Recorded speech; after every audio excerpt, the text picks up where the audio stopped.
forget to like, share, and subscribe. If y'all don't pick my sign up. Hello, everyone, and welcome back to Psychology Eats. So what's eating you? Hello, everyone. Welcome back to the channel. If this is your first time visiting the channel, welcome. I am a content creator, and I do commentary and reaction videos on different sectors all over the YouTube streets. And today, as you can see from the thumbnail and the title, I'm back in Atlanta Street Interviews business. I'm back over there. Yep, I sure am. I've done some videos on Atlanta Street Interviews Marcus, and probably his most popular interviewee is Josias. And I've said everything that could be said about Josias, honey. I said it twice. But this video, Marcus had a live. And in the live, he discussed a lot of things in the live. But two of the main questions that I wanted to know about, and that a lot of people, these questions, they leave a lot in his comment section when they ask him, different questions about what, his interviewing style and all of that stuff. But the two top questions, well, it was three questions that were coming through his feed a lot. Let's get this one out the way. Where's Josias? Where's Josias? How's Josias? Josias is fine. Allegedly. He back in Ohio. Marcus told us all about, he didn't give a lot of detail. He basically just said that Josias is in a shelter. That's all we got out of that. Now, I am going to show some clips from his live. Marcus, I hope you don't mind, but this is for education and entertainment purposes only. You need to go over to Marcus's channel, Atlanta Street Interviews, watch his whole live. It happened yesterday, October the 9th. And so you could go and watch the entire live. I'm just going to show you clips, and then I'm going to commentate on the clips. So let's get into it. So the first question that I found to be very interesting, and that there were a lot of comments coming through, and they asked him this question. And listen, I had heard some rumors. That, Marcus was smashing some of the ladies. He was having relations with some of the interviewees. Now, listen, y'all. Now, when we see some of these interviewees, they don't be in the best shape. Physically, mentally, emotionally. And so the fact that, these rumors had started that Marcus was having sexual relationships with them, I gagged. And then I went back to remember what my grandma always said: a man will stick his thing in any hole. It don't matter. And so anyway, I couldn't believe how he answered the question. He answered it. Let me here's his reply to when the people asked him, do you or have you ever had sexual relations with any of the, he cleared it up. He said he don't like trans and he don't like men. And so we're talking about the ladies. Y'all see my eyes is really, All right, so he said, let me find the video. Here is his response to, are you smashing some of the interviewees?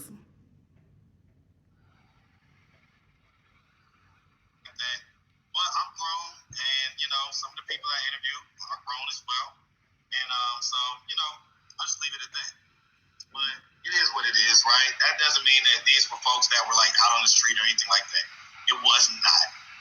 These were folks that they had it together for the most part. They just was in a situation, and they ended up in that situation for that while, and it was never like anybody's ever said, oh, like, yeah, like right after the interview, blah, blah, blah. That's a lie, okay? So, listen, trust me when I tell you, I would never do anything as far as like, oh, the interview ends. Do you want to smash? Like, come on, y'all. Pause, Marcus. Hold on. Hold on. So basically, he admitted that yes, he's had sexual relations with certain interviewees that, pretty much had themselves together, in his opinion. Is that ethical? Well, let me tell you something. Most vloggers and bloggers are not real journalists. In journalism, you have ethics, ethics the same way I'm a psychotherapist, I'm a mental health clinician. I have ethics, professional ethics that I must abide by. And so as journalists, they also have ethics that they can't lie and do all those things for a story. Okay. Is it right that he would, in my opinion, take advantage of women after he's had an interview with them and somehow they fall into bed with each other? Although they're grown, it's not illegal. I just think it's unethical and immoral. That's what I think. That's how I feel. Most of the women that he is talking to on these interviews are very much broken. And the last thing they need is for a man who appears to be helping or giving them advice to take them to bed. Like, that is just so lame to me. And so, although it's not illegal, it's, to me, Marcus, it's not ethical. I think you're a decent looking man. I think it seems to be an educated man. And none of that really matters when it comes to being, nasty. But I just think you can find women outside of the workplace, because doing Atlanta Street interviews, that is your workplace. And so the fact that you find it okay to have relations with these women is out of pocket to me. All right, so then the next question, and someone asked, a lot of people were asking him, why do you ask sexually explicit questions, especially, and you want more and more details about women who have been sexually traumatized? And this is how he responded to that. Whatever sometimes, and I give people an opportunity to opt out of the interview. So it is what it is, right? All right. Let me see. What else we got? Why do I ask all of the sexual questions? So, so here's the thing, right? So if you look at the older videos and then you compare those to the newer videos, you'll see that things have shifted, right? At first, it was more so, hey, look, people want to hear about sex, basically, right? Sex sells. So why would I not ask about stuff like that if, this is a competitive industry as YouTube? So, I understand that people, sex is, people want to hear about sex. I get that. But in regards to the population that you're talking to, people who are on the street, homeless, drug addicted, where's the sexy in that? Like, I don't see why that line of question is important. That's what people want to know about, right? Of course, I'm an interviewer. I bet. But man, has it morphed? It has morphed. And so people want to know, why do I always ask ladies, has anything ever happened to them, right? That's like one of the biggest questions. So okay, guess what? Because I'm honestly shocked every time I hear someone say that, yes, whatever sometimes, and I give people an opportunity to opt out of the interview. So it is what it is, right? I understand that you might be shocked by that. We know that sexual abuse happens. I don't think any of us know the percentage or the number. We know it happens a lot in childhood, because so many times it goes unreported.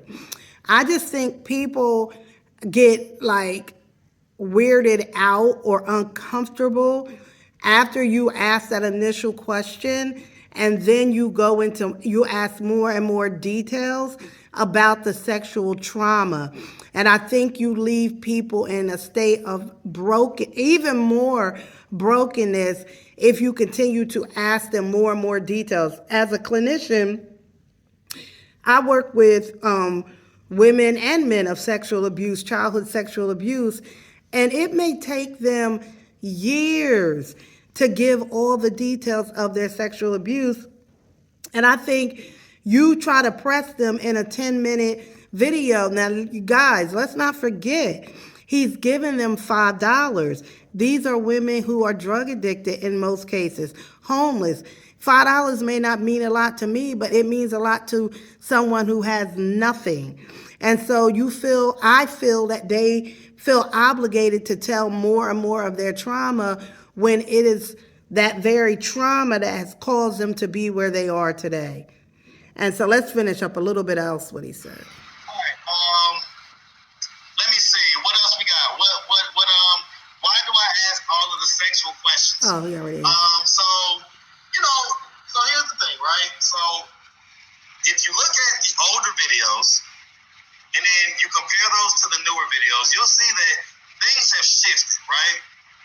At first, it was more so, hey, look, people want to hear about sex, basically, right? Sex sells. Didn't we just listen to that? So why would I not ask about stuff? Hold on. Ask ladies, has anything ever happened to them, right? That's like one of the biggest questions. So, okay, guess what? Because I'm honestly shocked every time I hear someone say that, yes, whatever, sometimes I give people an opportunity to opt out of the interview. So it is, that's what people want to know about, right? Of course, I'm an interviewer. So okay, guess what? Because I'm honestly shocked. All right, Every time I hear someone, I've recorded that twice, child. But anywho, that's basically what his explanation is about that. And so those were two very interesting questions. I know a lot of people I've seen ask him those questions multiple times in his comment section. I've asked it. Hell, I made a video about it, about his line of questioning. But it is what it is. We will continue to watch. We will continue to comment if we want to. And I will continue to make not interviews. I will continue to make commentary regarding this subject. But thanks, guys. Thanks for stopping in, watching the video. Don't forget to like, share, and subscribe. Guess what? I got a share with me and hit that like button. Hit that subscribe button. Hit that like button. And hit that one bell. Subscribe. Say subscribe to Psychology Eats. Subscribe to Cowboy Eats. Not Cowboy.